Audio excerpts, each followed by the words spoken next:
자, 이번 시간에는 다항식의 덧셈과 뺄셈에 대해서 알아보도록 하겠습니다. 자, 일단 본격적으로 배우기 전에 우리 간단하게 용어를 좀 살펴보고 가겠습니다. 예, 차수라는 말이 나오는데 차수는 문자의 지수를 말합니다. 예를 들어서 x의 제곱이다. 그럼 2차가 되는 거죠. 차수가 2. x의 세제곱이다. 그럼 x의 3차가 되는 거죠. 3차. x다. 그럼 얘는 1이 생략된 거니까 1차. 그래서 차수는 이 문자의 지수를 이야기한다. 그리고 이제 항이라는 말이 나오는데 항은 이제 플러스 마이너스로 구분되는 각각이라고 생각하면 됩니다. 플러스 마이너스로 구분되는. 항을 앞에서 곱하기와 나누기로 연결된 것이라고 했는데 뭐 예를 들어서 마이너스 3x 플러스 2y 마이너스 xy.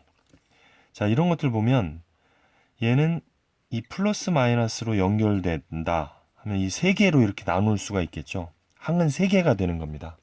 그래서 플러스 마이너스가 들어갈 때마다 하나의 항이라고 보시면 되겠습니다.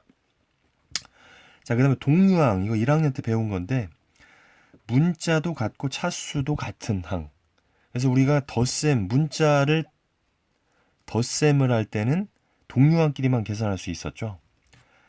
뭐 예를 들어서 a제곱과 3a a제곱과 3a는 동류항이 아닙니다. 왜냐하면 문자는 같지만 차수가 달라. 얘는 차수가 2고 얘는 차수가 1이죠. 1. 그래서 덧셈을 더 이상 할 수가 없어요.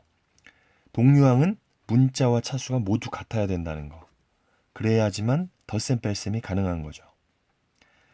자, 그 다음에 1차식.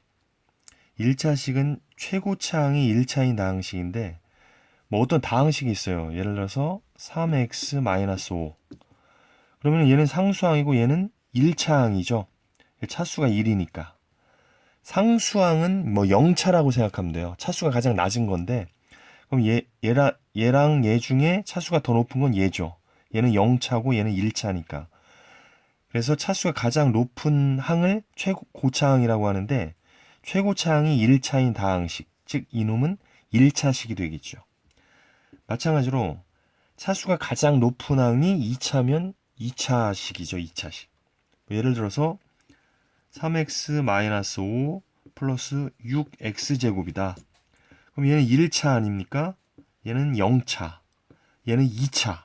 상수항은 0차라고 생각을 하면 되겠습니다.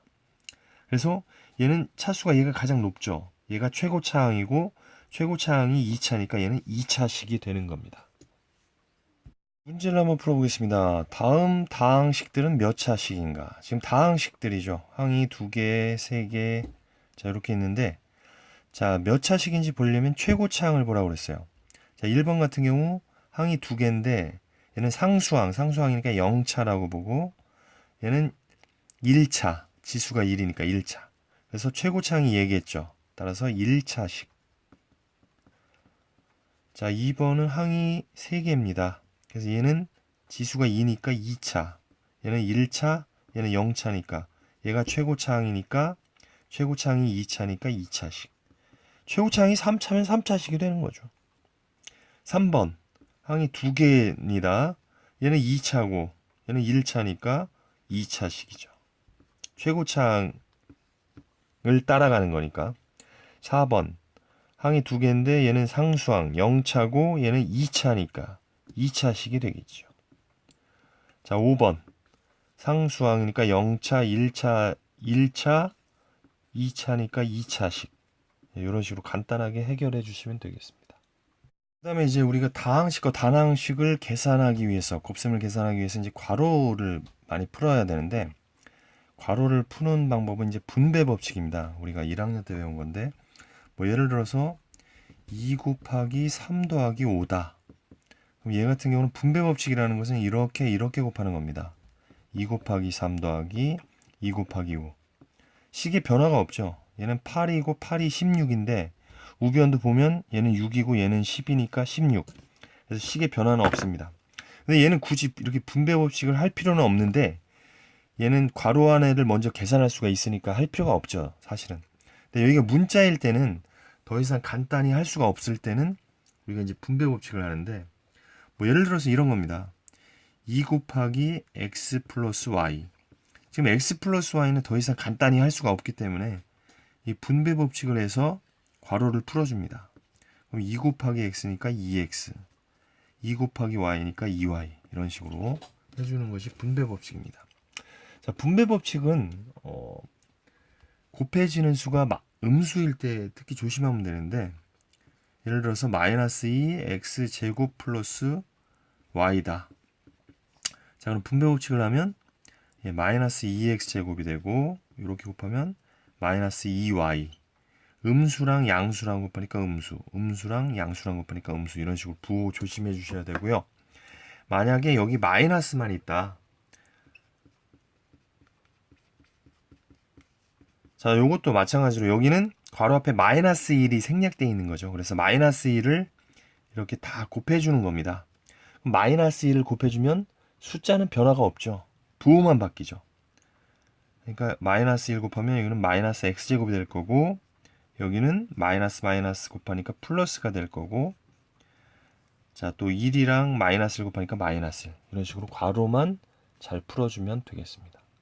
자, 그럼 마지막으로 문제 한번 풀어보도록 하겠습니다. 지금 괄호가 이렇게 있고, 앞에 곱해지는 수가 있는데, 괄호를 먼저 해결을 한 다음에 동류항끼리 계산을 하면 되겠습니다. 자, 괄호를 풀 때는 이렇게 분배 법칙을 해서 10x제곱. 얘는 양수니까 뭐 부호의 변화가 없겠죠. 2, 4, 8x고, 이렇게 곱해주면 플러스 2. 자, 얘는 마이너스, 음수니까 부호의 변화가 있습니다. 마이너스 2x제곱. 이렇게 하면 마이너스 2x.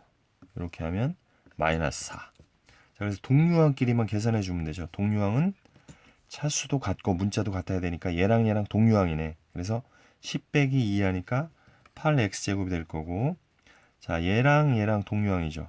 마이너스 8 마이너스 2니까 마이너스 10x. 그다음에 상수항끼리 계산해 주면 마이너스 2. 이런 식으로 계산해 주면 되겠습니다.